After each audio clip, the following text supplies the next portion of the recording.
Hi folks, this is Jay. Hope you're okay today. I just want to give a private word to Western intellectuals today. Whether you're a philosopher at a university or a sociologist or a psychologist or a scientist, but you're in an academic institution and you're used to reading books and engaging in academic discussion and debate and whatever, I just want to share something with you. And sometimes much study is a weariness to the flesh. It can be just an end in itself, where you've made a god out of academia and out of prestige. Look at me, admire me, I am an academic. But when you die, you cannot take your academia with you. When you die, you cannot take your academic accomplishments with you.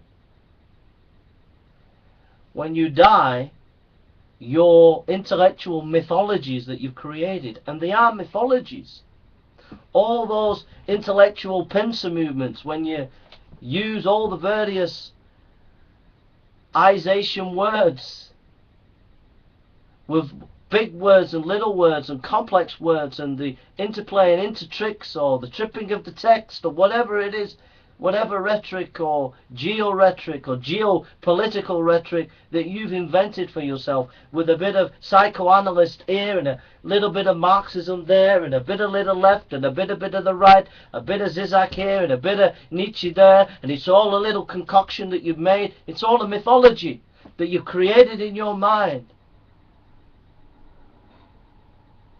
And you need reality. And the reality is, you're a sinner and you need Christ. It's so simple. You need to get to reality, back to what life is all about.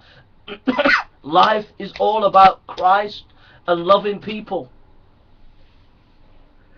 Life is all about trusting Christ, believing in Him, trusting in Him, following Him, serving Him, loving Him, adoring Him, because He said, I am the way, the truth, and the life. That is not a mythology, that is the truth, because He lived and He died and He rose again. And He defines all your intellectual rhetoric. He defines all your intellectual parameters. Christ the King, who lived, died, and rose again. And you need to cut through the humbug of your intellectuality and the mythologies that you've created for yourself. You do not know, as an academic, who you are. You have lost your identity because you have created a whole cluster bomb of intellectual mythologies. You're more Jung than Jung himself. You're Freud with knobs on. So, will you do it? Trust the Lord. Trust Him. He says, come to me, all you who are heavy laden, and I will give you rest. Take my yoke upon me and learn of me, for my yoke is easy and my burden is light. Lay down your intellectual arms and trust the Saviour.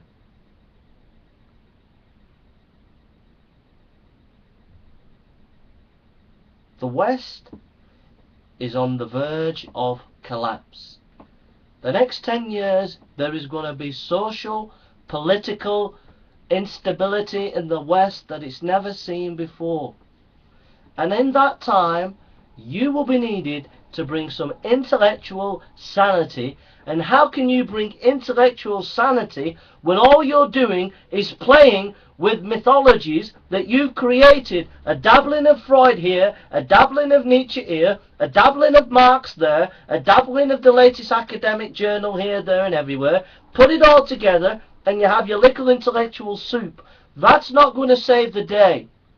The only way the West is going to be saved is it comes back to the Christian roots, to the basic Christian foundations, and you can play a central role as an academic to do that. But how can you do that if you don't know the Saviour?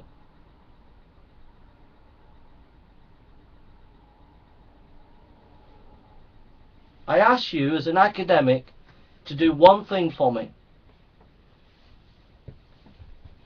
Do the 21-day challenge. Get your New Testament out and read the Gospel of John, chapter by chapter, for 21 days.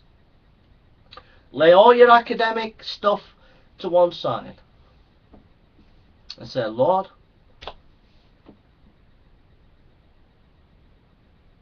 I don't know if you're there. I think it's crazy. But if you were there, speak to me. Open my heart. Show me you're real. And read chapter by chapter with an open heart the Gospel of John.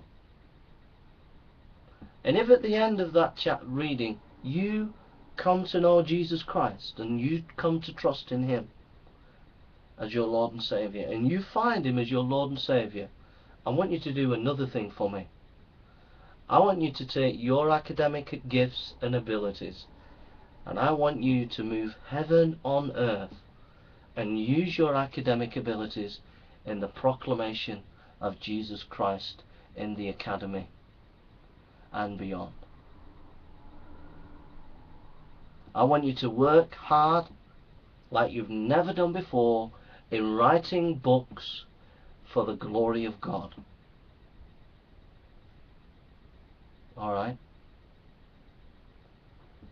Thank you for listening, and I hope that challenges you to think about Christ, and I hope you do that 21-day challenge. Alright, take care now.